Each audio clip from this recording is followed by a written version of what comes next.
รถยนต์ XPENG X9 เนี่ยนะครับอัดแน่นไปด้วยเทคโนโลยีสุดล้ำเลยแต่เชื่อไหมครับว่าการใช้งานจริงกลับง่ายนิดเดียววันนี้เราจะมาเจาะลึกกันครับพาไปดูฟีเจอร์เด็ดๆที่จะทำให้การขับขี่มันไม่ใช่แค่การเดินทางอีกต่อไปแต่มันคือประสบการณ์ที่น่าตื่นเต้นสุดๆเลยแหละครับเอาละครับคือให้เห็นภาพรวมทั้งหมดของ X9 นะครับการเดินทางของเราในวันนี้จะแบ่งออกเป็น 5 ส่วนหลักๆด้วยกันเราจะเริ่มกันที่สมองกลของรถเลยนั่นก็คือระบบ XOS จากนั้นก็จะไปดูกันต่อที่ระบบช่วยขับขี่อัจฉริยะความสบายระดับ First Class ในห้องโดยสารแล้วไปดูว่ารถคันนี้มันเติบโตได้ยังไงแล้วปิดท้ายด้วยประสบการณ์การใช้งานที่บอกเลยว่าเหนือชั้นจริงๆครับโอเคครับมาเริ่มกันที่ส่วนแรกกันเลย XOS ครับตัวนี้เนี่ยเปรียบเสมือนเป็นสมองกลเป็นศูนย์บัญชาการของรถทั้งคันเลยก็ว่าได้นะฮะเดี๋ยวเราจะพาไปดูที่หน้าจอหลักของมันกันก่อนเลยครับพอเราเข้ามาในรถใช่ไหมครับหน้าจอหลักของมันเนี่ยโดยปกติแล้วจะแบ่งเป็น2ฝั่งแบบนี้เลยฝั่งซ้ายก็จะเป็นแผนที่นำทางใหญ่ๆชัดๆส่วนฝั่งขวาก็จะเป็นโมเดลรถ3มิติของเราพร้อมกับข้อมูลการขับขี่ต่างๆคือเขาออกแบบมาดีมากเลยนะทำให้เราเหลือบมองแป๊บเดียวก็ได้ข้อมูลครบไม่ต้องล้าสายตาจากถนนนานๆเลยครับแล้วที่เด็ดมันอยู่ตรงนี้ครับคือความสามารถในการทำงาน2 อย่างพร้อมๆกันหรือที่เรียกว่า multitasking นั่นแหละครับลองนึกภาพตามนะครับคนขับกำลังดูแผนที่นำทางอยู่ฝั่งหนึ่งอีกฝั่งหนึ่งเนี่ยคนนั่งข้างๆก็สามารถเปิด Spotify เลือกเพลงฟังได้เลยพร้อมๆกันโหสะดวกมากๆครับแล้วหน้าจอใหญ่ขนาดนี้จะใช้งานยากไหมบอกเลยว่าง่ายเหมือนเล่นแท็บเล็ตเลยครับแค่ใช้3นิ้วปัดลงบนจอฟุบก็จะเป็นการออกจากแอปหรือถ้าอยากสลับแอปที่เปิดค้างไว้ก็ใช้3หรือ4นิ้วนี่แหละครับปัดไปซ้ายขวาง่ายๆแค่นี้เลยมันเร็วแล้วก็เป็นธรรมชาติมากๆครับยังไม่หมดนะครับแถบเครื่องมือด้านล่างสุดเนี่ยเราปรับแต่งเองได้หมดเลยนะอะไรที่ใช้บ่อยๆไม่ว่าจะเป็นแอปหรือปุ่มควบคุมต่างๆอย่างเปิดปิดประตูปรับเบาะปรับแอร์เราก็แค่ลากแล้วก็วางมาไว้ตรงนี้ได้เลยทำให้ทุกอย่างอยู่ใกล้มือกดง่ายปลอดภัยขึ้นเยอะเลยเวลาขับรถครับทีนี้มาพูดถึงเรื่องสัญลักษณ์บนหน้าปัดกันบ้างครับหลายคนน่าจะเคยเจอปัญหานี้เห็นไฟอะไรก็ไม่รู้เด้งขึ้นมาเต็มไปหมดแล้วก็งงว่ามันคืออะไรกันแน่ใช่ไหมครับแต่จริงๆแล้วเนี่ยมันมีหลักการจำง่ายๆอยู่ครับหัวใจสำคัญของมันเลยนะก็คือสีของสัญลักษณ์นั่นแหละครับจำง่ายๆแบบนี้เลยนะฮะถ้าเป็นสีเขียวแปลว่าทุกอย่างโอเคระบบพร้อมทำงานสบายใจได้ครับถ้าเป็นสีเหลืองอันนี้เริ่มเป็นการเตือนแล้วนะให้ระมัดระวังหน่อยแต่ถ้าขึ้นสีแดงเมื่อไหร่อันนี้เรื่องใหญ่ครับแปลว่ามีข้อผิดพลาดร้ายแรงต้องรีบจอดรถแล้วตรวจสอบทันทีเลยครับเอาละครับไปกันต่อที่หมวดที่2ระบบช่วยขับขี่อัจฉริยะส่วนนี้เนี่ยให้คิดซะว่าเรามีผู้ช่วยขับรถส่วนตัวหรือโคไพลอตอัจฉริยะนั่งไปด้วยตลอดทางเลยครับทำให้การขับรถเนี่ยทั้งง่ายขึ้นแล้วก็ปลอดภัยขึ้นแบบก้าวกระโดดเลยเรื่องหาที่จอดรถเนี่ยเป็นอะไรที่น่าเบื่อมากใช่ไหมครับแต่สำหรับ X9 หมดปัญหานั้นไปเลยเพราะระบบของมันจะสแกนหาช่องจอดที่ว่างอยู่รอบๆคันให้เราเองเลยแล้วมันก็จะโชว์ขึ้นมาบนจอแบบนี้เลยครับหน้าที่ของเราก็แค่จิ้มเลือกช่องที่ชอบแค่นั้นแหละครับที่เหลือปล่อยให้รถจัดการเองทั้งหมดเลยแล้วมันไม่ได้เก่งแค่ตอนจอดเท่านะครับตอนออกก็เก่งเหมือนกันสามารถสั่งให้รถถอยออกมาจากช่องจอดเองได้เลยหรือที่สุดยอดไปกว่านั้นคือมันจำเส้นทางที่เราขับเข้าไปได้ด้วยนะแล้วถอยหลังกลับออกมาตามรอยเดิมเป๊ะๆได้ไกลถึง50 เมตรโอ้โหอันนี้คือตัวช่วยชั้นดีเลยสำหรับซอยแคบๆที่กลับรถไม่ได้ครับขับรถฉลาดแล้วมาดูเรื่องความสบายกันบ้างดีกว่าครับในส่วนนี้เราจะมาดูกันว่า X9 จะเปลี่ยนห้องโดยสารให้กลายเป็นเหมือน Oasis ส่วนตัวเคลื่อนที่ของเราได้ยังไงบ้างครับและนี่คือหนึ่งในฟีเจอร์ที่ผมว่าหลายคนต้องร้องว้าวแน่ๆนั่นก็คือ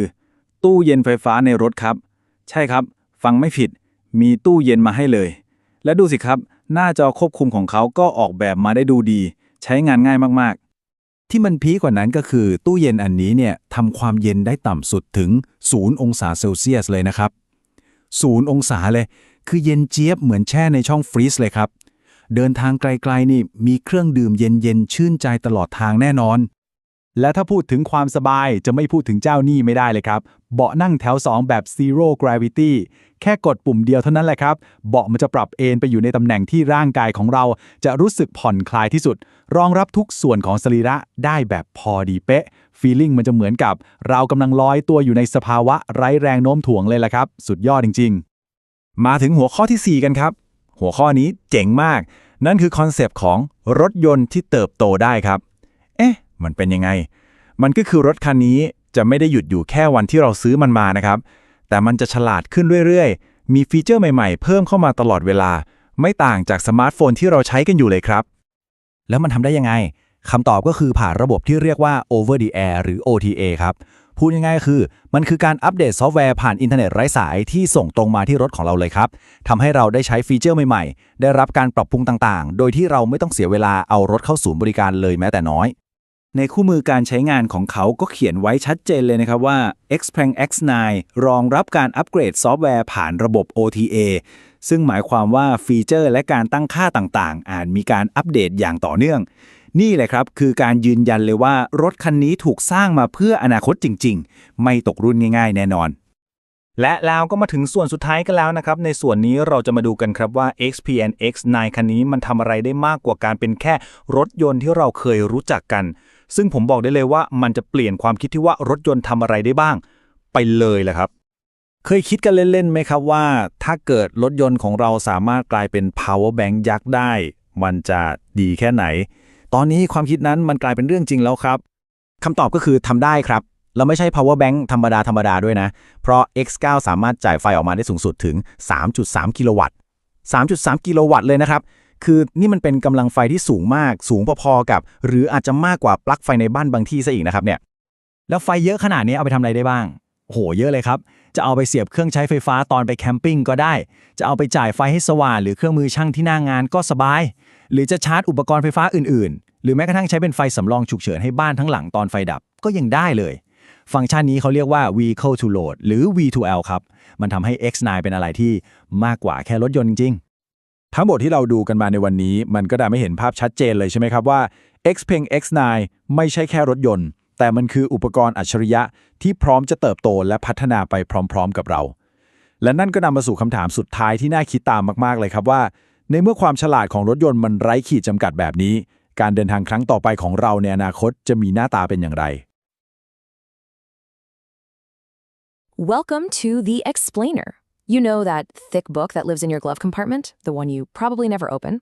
Well, today we're taking a car's user manual and turning it into an adventure. We are going to deconstruct the guide for the XPENG X9 to really get inside the mind of this ultra-intelligent MPV. Right, let's just dive in. Because a manual like this, it's not just telling you how to, turn on the wipers. It's actually the blueprint for the entire idea of the vehicle. It shows you what the car is trying to be. For the driver, for the passengers, for the entire family.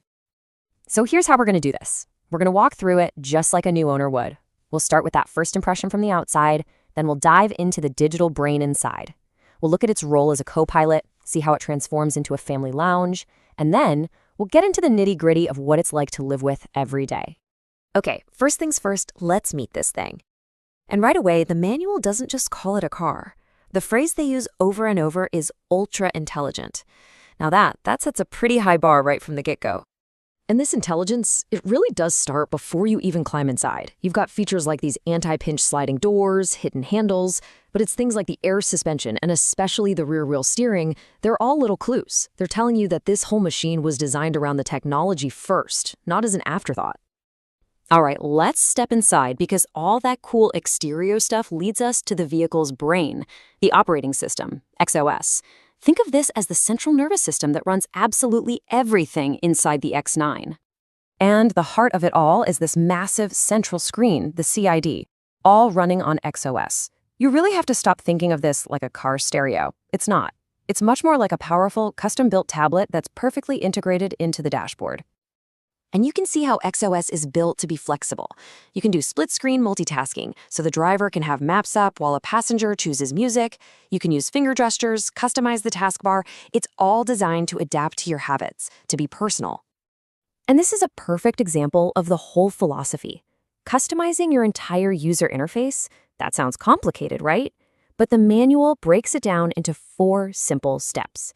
And that's the whole point. All this deep, complex technology is designed from the ground up to be easy to use, not intimidating. So now let's talk about what it's like on the move. The manual has a really interesting way of framing the driver assist features. It doesn't see them as a replacement for you, but as your intelligent co-pilot. It really boils down to 2 main jobs, following and steering. The adaptive cruise control, or ACC, that handles your speed and distance to the car in front. Then you've got lane centering control, LCC, and that helps with the steering, keeping you in the middle of the lane. They're two separate things, but they work together as a team. And this right here is a message the manual repeats constantly. I mean it. Right after it explains a really powerful feature, it immediately hits you with this reminder. The statement is crystal clear. This is just assistance. The car is smart, for sure, but the person behind the wheel, you are always in charge. The exact same idea applies to parking. The Auto Park Assist is, well, it's pretty amazing. It can handle all kinds of different spots, even ones without clear painted lines, and you can even activate it from your phone. It's a total wow feature.